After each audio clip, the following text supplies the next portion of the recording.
선생님 안녕하세요. 네, 선생님 안녕하세요. 이제 10월도 얼마 안 남았네요. 딱 한 주 남은 게 이제 1년이 이렇게 후딱 가는구나 라는 생각이 좀 들더라고요. 아 그래요? 하긴 뭔가 요즘 가을 날씨도 없이 바로 막 추워지고 겨울 날씨가 와서 그런가 좀 그렇게 느껴지기도 할 것 같아요. 맞아요. 저번에 살짝 얇게 입고 나갔다가 아주 혼쭐 났거든요.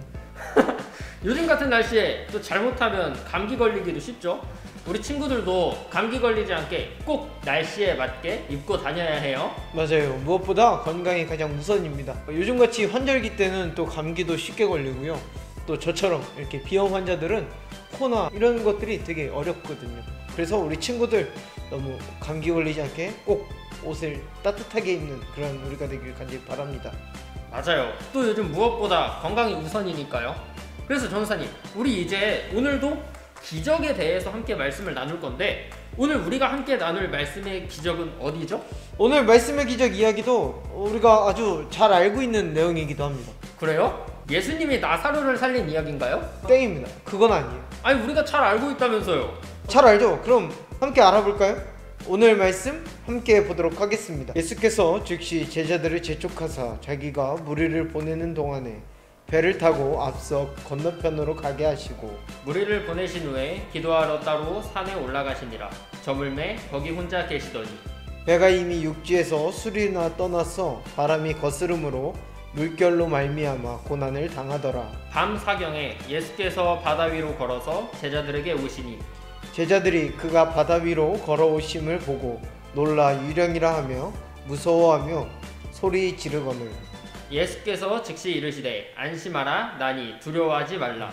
베드로가 대답하여 이르되 주여 만일 주님이시거든 나를 명하사 물 위로 오라 하소서 하니 오라 하시니 베드로가 배에서 내려 물 위로 걸어서 예수께로 가되 바람을 보고 무서워 빠져가는지라 소리질러 이르되 주여 나를 구원하소서 하니 예수께서 즉시 손을 내밀어 그를 붙잡으시며 이르시되 믿음이 작은 자여 왜 의심하였느냐 하시고 배에 함께 오름에 바람이 그치는지라 배에 있는 사람들이 예수께 절하며 이르되 진실로 하나님의 아들이로소이다 하더라.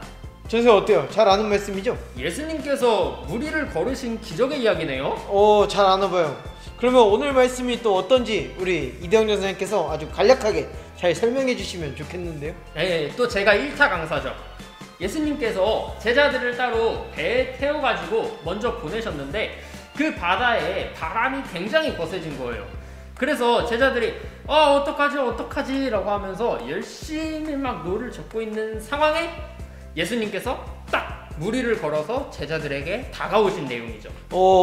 그래서요. 그 다음에는 제자들이 예수님을 보고 놀랐는데 거기서 베드로가 만일 당신이 예수님이면 나도 물 위를 걷게 해달라 라고 해서 그렇게 했는데 베드로가 바람 때문에 결국에 무서워가지고 물에 빠지고 예수님이 구해주신 내용이죠. 아주 내용 정리가 완벽하게 일타강사 저리가라식으로 아주 잘해주셨는데요. 근데 마지막 말은 일부러 안 해주신 건가요? 당연하죠. 함께 봐야 또 재밌지 않겠어요? 역시 말씀에 나누는 묘미를 잘 알고 있는 우리 일타 강사님이신데요. 자, 그러면 전사님께서도 잘 설명해 주셨지만 전사님 말씀에 오늘 첫 번째 키워드의 힌트가 있습니다. 함께 볼까요? 오늘의 첫 번째 키워드는 혼자 계시더니네요. 근데 이게 제가 아까 이 말을 한 적이 없는데 왜 제 말 속에 있다는 거죠? 오늘 전체적인 내용 줄거리 안에서 혼자 계시더니 라고 말씀을 하실 이유가 있습니다. 자, 그러면 하나하나 좀 찾아가 보면서 보았으면 좋겠는데요. 누가 혼자 있었을까요? 그야 당연히 예수님이시겠죠. 먼저 제자들에게 배를 타고 건너편으로 이동하게 하셨으니까요. 말씀을 아주 잘 보셨는데요. 그러면 왜 예수님이 혼자 계셨는지 먼저 함께 알아봐야 합니다. 오늘 말씀 22절 말씀입니다. 함께 읽어볼까요? 예수께서 즉시 제자들을 재촉하사 자기가 무리를 보내는 동안에 배를 타고 앞서 건너편으로 가게 하시고. 왜 예수님이 혼자 계셨나요? 예수님께서 무리를 보내야 하는 일이 있었네요. 그렇죠. 예수님께서 무리를 보내야 하는 데에는 바로 우리가 이 전 말씀이죠. 오병이어의 일이 있던 후입니다. 오병이어 이후 무리들이 계속해서 예수님께 몰려오자 예수님은 이 무리들이 가야 할 길로 보내야 하는 일이 있었죠. 그렇네요. 바로 전 말씀을 딱 하고 생각하니까 더 이해가 잘 되는 것 같아요. 예수님께서 무리를 보냈으니 이제 어딜 가야 할까요? 당연히 먼저 보낸 제자들에게 찾아가야 하는 거 아닌가요? 예수님께서도 그러셔야 할 텐데 오늘 말씀 23절 함께 볼까요? 무리를 보내신 후에 기도하러 따로 산에 올라가시니라. 저물매 거기 혼자 계시더니. 예수님께서 어디로 가셨죠? 예수님께서는 산에서 기도하고 계셨네요. 왜 예수님은 제자들을 바로 따라가지 않고 산으로 가서 기도하셨을까요? 글쎄요, 배 시간이 남기도 하고 그래가지고 그러셨던 거 아닐까요? 아니면 오병이어를 하시고 너무 지치셔서 그럴 수도 있어요. 농담입니다. 왜 산으로 가셨을까요? 왜 갔는지는 진짜 잘 모르겠어요. 전사님, 왜 예수님께서 그 하도 많은 데 중에 산으로 가신 거예요? 이 부분에 대해서 여러 가지 책들을 좀 보고 여러 가지 자료들을 좀 봤는데요. 여러 가지의 주장들과 설명들이 있습니다. 그런데 예수님은 기도하는 시간이 굉장히 많으신 분이잖아요. 또한 오늘의 말씀에서 제자들과 사람들은 다 바다를 건너가고 있는 공간을 말씀 속에서 주고 있다는 거죠. 자, 물은 바다 위를 걷는 거죠. 그쵸? 자, 그렇다면 물과 반대되는 곳은 어디일까요? 그거야 당연히 땅이죠. 묻히고 땅이고 또 더하자면 산이라는 공간이 될 수 있습니다. 그렇다 보니까 오늘 예수님과 사람들의 공간을 분리시켜주는 곳, 그리고 또 바다에서의 하나님을 만나는 사람들의 그림이 아닌 예수님께서 산에서 하나님과 따로 대화하는 공간으로서 오늘 이 공간 분리를 시켜주는 이 말씀의 아주 중요한 부분이라고 보일 수 있죠. 근데 전사님, 예수님이랑 제자들이 지금 서로 다른 곳에 있는 거는 당연하잖아요? 먼저 예수님께서 제자들에게 건너편으로 가라고 보냈으니까요. 그렇죠. 그런데 예수님과 분리된 이 제자들에게 아주 심각한 일이 벌어집니다. 오늘 말씀 24절 함께 볼까요? 배가 이미 육지에서 술이나 떠나서 바람이 거스름으로 물결로 말미암아 고난을 당하더라. 제자들이 타고 있는 배가 바람 때문에 힘들어졌네요. 그렇죠. 예수님과 분리된 제자들은 이미 육지에서 술이나 떨어졌다라고 이 성경 말씀 속에 나타나 있습니다. 그렇게 무태서부터 술이나 떨어졌기 때문에 다시 육지로 온다는 것은 또 수리를 와야 하는 상황인 거죠. 근데 돌아오면 또 이 사람들은 또 어떻게 해야 되죠? 다시 가야 돼요. 다시 건너가야 되는 일정을 6월절이라고 하는 이 기념일을 맞아서 도착하는 시간이 정해져 있는데 다시 돌아갔다가 또 다시 건너가는 것이 굉장히 많은 시간을 소요하게 되는 상황인 거죠. 그러다 보니까 이 사람들은 어떻게 해야 할까요? 목적지로 가기 위해서는 온 힘을 짜내가지고 이 바람을 뚫을 때까지 노를 저어야겠죠. 맞아요. 그래서 오늘 제자들도 다시 돌아오는 길보다 이 바람과 이 역풍을 이겨내자라고 하는 그 마음으로 노를 있는 힘껏 막 젓기 시작을 했다라는 거죠. 그런데 이 말씀에서는 뭐라고 되어 있나요? 그래서 이 제자들이 육지로 잘 도착했다라고 되어 있나요? 아니요, 물결로 말미암아서 고난만 당하고 있다라고 표현을 하죠. 결국 제자들의 힘으로는 이 바람과 물결을 결코 뚫을 수 없는 이 역경이 들이닥친 거죠. 제자들은 물결을 뚫을 수 없는 이 상황에 놓여져 있습니다. 그때 누가 등장하는지 우리 말씀 한 절을 좀 찾아 읽어볼까요? 25절 말씀입니다. 밤 사경에 예수께서 바다 위로 걸어서 제자들에게 오시니. 예수님께서 제자들에게 나타나시네요? 그렇죠. 예수님께서 물 위를 걸어서 제자들에게 옵니다. 근데 선생님, 이 상황이면 어떨 것 같아요? 당연히 제가 어려운 상황에 처해 있으니까 예수님이 오신 것을 보면 막 기쁘지 않을까요? 기쁠까요? 이게 저희가 이 말씀에서 예수께서 바다 위로 걸어서 제자들에게 오시니 라고 이렇게 쓰여 있으니까 우리는 예수님이구나 할 텐데, 지금 이 시간은 밤 사경이란 말이죠. 밤에서 새벽의 그 사이라는 건데 사실은 누가 오는지는 잘 이 눈으로는 확인하기가 어려울 것 같아요. 그러면 앞에 걸 다 제외하고 이 제자들의 눈으로 보자면 바다 한가운데에 있는데 어떤 사람이 물 위를 걸어온단 말이죠. 자, 기쁠까요? 그 호러 아니에요? 자, 오늘의 두 번째 키워드가 바로 이거의 가장 중요성을 갖고 있습니다. 오늘 두 번째 키워드 함께 보면서 말씀 한 절 한번 볼까요? 예수께서 즉시 이르시되 안심하라 나니 두려워하지 말라. 됐네요. 예수님이 나야 라고 이렇게 말씀하셨잖아요. 이제 된 거예요? 예수님이라고 했으니까 이제 끝난 거예요? 끝? 그쵸. 안 그래도 막 역풍 만나서 힘들기도 한데 어려운 상황에서 아무튼지 간에 예수님이 오시고 만났잖아요. 옛날에 우리 이솝우화 나왔던 거 기억나요? 네. 엄마 양이 시장 가고 늑대가 엄마다 이렇게 얘기했던 그 이솝우화 기억나요? 그쵸. 그러면 늑대도 엄마라고 했으니까 이제 다 된 거 아닌가요? 이걸 또 그렇게 볼 수 있겠네요? 자, 과연 다 된 건지 아니면 끝까지 의심을 해봐야 되는 건지 오늘 말씀 26절입니다. 함께 읽겠습니다. 제자들이 그가 바다 위로 걸어오심을 보고 놀라 유령이라 하며 무서워하여 소리 지르거늘. 어때요? 반갑게 만나신 것 같아요? 전혀 아니요. 오히려 막 소리 질렀다라고 되어 있는데요. 제자들은 예수님께서 물 위를 걸어서 다가오시는 모습을 보고 예수님 어서 오세요 이렇게 말씀한 게 아니에요. 유령을 바라보듯이 굉장히 무서웠고 오히려 공포심을 느끼게 된 거죠. 이렇게 들으니까 확실히 충분히 그럴 것 같아요. 이런 제자들에게 예수님께서는 야 나야 나라고 하는 그런 말씀을 주시는데요. 예수님께서 제자들을 야 나야 라고 결국에 안심시키는 거 아닌가요? 그렇죠. 근데 물 위를 걸은 예수님을 보고 이 패닉에 빠진 제자들을 안심시키기는 합니다. 그런데 이 제자들은 이 물 위를 걸었단 말이죠. 분명 그걸 보고 와 우리 예수님 대단하시다 이렇게 한 것이 아니라 오히려 더 의심을 증폭시키는 그런 의심이 계속 된다라는 거죠. 그리고 베드로가 예수님께 이렇게 말을 합니다.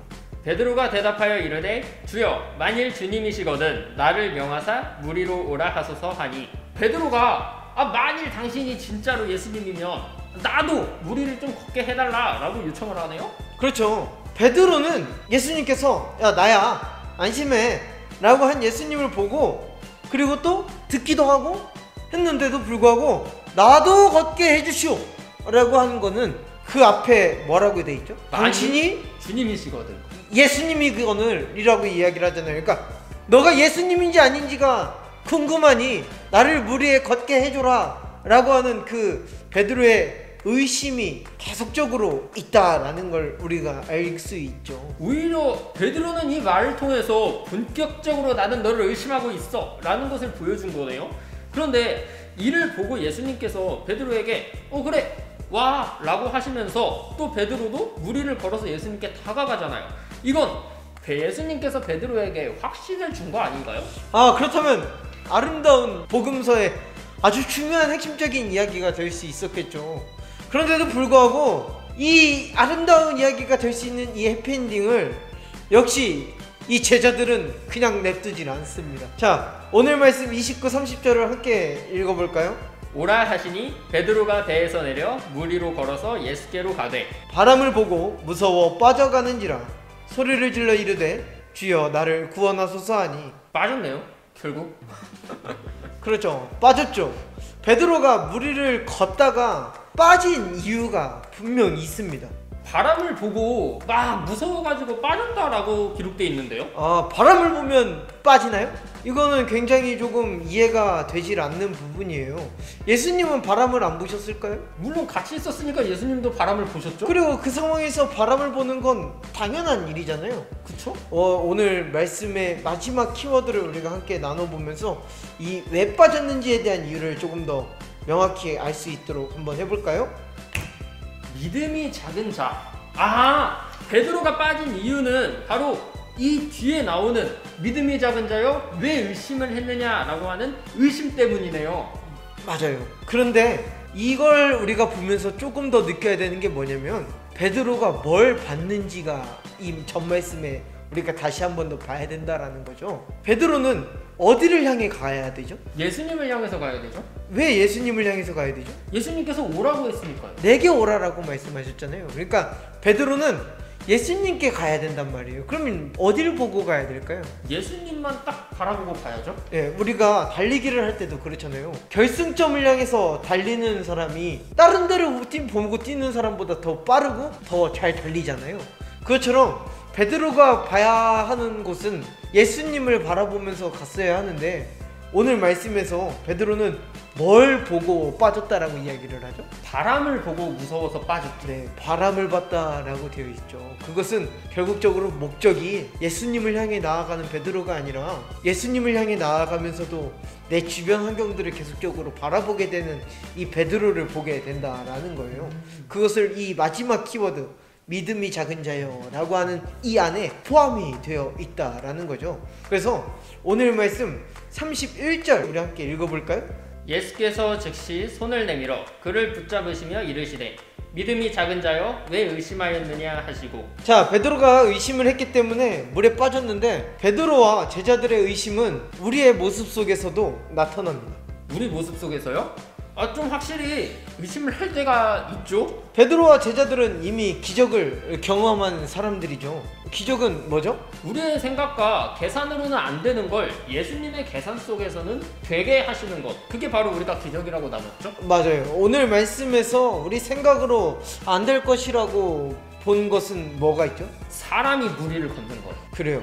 사람이 무리를 걷는 우리 생각으로는 절대적으로 불가능합니다. 이건 물에 방수 코팅을 아무리 한다 해도 불가능한 일이죠. 그거야 그렇죠. 그런데 오늘 예수님께서는 그 안 되는 것을 되게 하심으로써 제자들에게 다가가셨습니다. 그리고 베드로 역시 만일 예수님이면 나도 똑같이 해달라고 하죠. 그래서 베드로도 결국에 걸었잖아요. 물론 빠졌지만. 그렇죠. 그리고 베드로는 이 무리를 걷는 순간에서도 이게 돼?